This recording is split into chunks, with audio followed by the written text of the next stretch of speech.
La Santa Faz del taller de Alonso López de Herrera. Un análisis iconográfico e histórico-artístico. La obra conservada en el Museo Soumaya de Ciudad de México representa un ejemplo significativo de la producción devocional ligada al taller de Alonso López de Herrera, uno de los principales exponentes de la pintura barroca novohispana de la primera mitad del siglo XVII. Realizada hacia 1634 mediante la técnica del óleo sobre lámina de cobre. Esta Santa Faz constituye un testimonio elocuente de la difusión del culto de la Verónica en las colonias españolas de América y de la recepción de los modelos iconográficos europeos en el contexto artístico mexicano.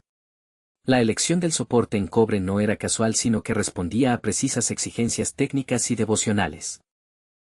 El metal ofrecía en efecto una superficie perfectamente lisa que permitía una aplicación de los colores particularmente homogénea y luminosa, confiriendo a la imagen sacra aquella cualidad casi sobrenatural que convenía a la representación del rostro de Cristo milagrosamente impreso en el velo de Verónica. Además, la lámina de cobre garantizaba una durabilidad muy superior respecto a la tela, característica particularmente apreciada para las obras destinadas a la devoción privada o a las capillas domésticas de la élite colonial. El tema iconográfico de la Santa Faz hunde sus raíces en la tradición medieval de la sexta estación del Vía Crucis, cuando según la leyenda una piadosa mujer llamada Verónica habría enjugado el rostro ensangrentado de Cristo durante el camino hacia el Calvario. La imagen del Redentor habría quedado milagrosamente impresa en el sudario, convirtiéndose en una de las reliquias más veneradas de la cristiandad. La reliquia original se conservaba en Europa, con particular veneración para el Santo Rostro custodiado en la Catedral de Jaén en España y para la Verónica conservada en la Basílica de San Pedro en el Vaticano.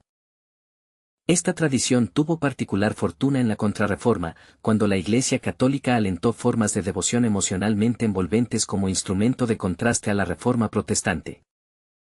La difusión del culto en las colonias americanas se produjo precisamente a través de la multiplicación de copias pictóricas que reproducían la imagen sacra, permitiendo a los fieles del Nuevo Mundo venerar la que era considerada la huella auténtica del rostro de Cristo, aun sin poder acceder directamente a la reliquia europea. En la obra aquí analizada, el rostro de Cristo emerge de un fondo oscuro con intensa dramaticidad.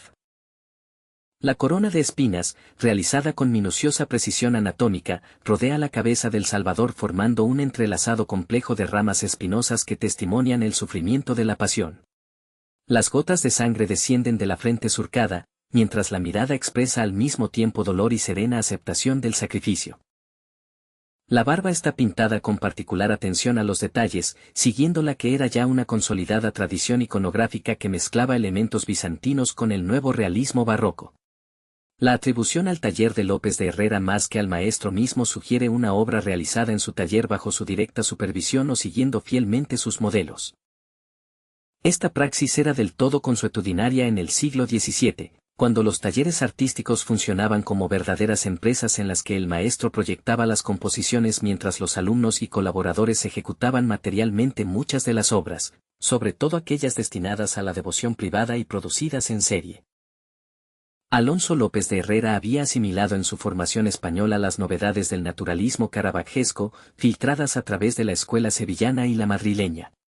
Llegado a la Nueva España, se convirtió rápidamente en el pintor de referencia para los encargos eclesiásticos más importantes, contribuyendo a difundir en el virreinato un lenguaje pictórico que conjugaba el tenebrismo italiano con la tradición devocional española, caracterizada por una intensa expresividad emotiva. La iconografía del rostro santo conoció en el mundo colonial español una difusión particularmente capilar. Las élites criollas y los misioneros la utilizaron como instrumento de evangelización y de afirmación de la ortodoxia católica en un contexto de sociedad mestiza donde era necesario arraigar símbolos religiosos, universalmente reconocibles. La frontalidad de la imagen, la ausencia de contexto narrativo, la concentración exclusiva en los rasgos del Cristo sufriente hacían este tema particularmente eficaz desde el punto de vista devocional, permitiendo al fiel una contemplación directa e íntima del misterio de la pasión. Desde el punto de vista estilístico, la obra manifiesta aquella tensión entre idealización y realismo que caracteriza el barroco religioso. Si por un lado el rostro de Cristo mantiene una cierta nobleza y compostura que lo aleja de un naturalismo excesivamente crudo, por otro la representación de las heridas, de la sangre, de la corona de espinas responde a aquella necesidad de involucración emotiva del espectador que era central en la estrategia comunicativa de la Iglesia de la Contrarreforma.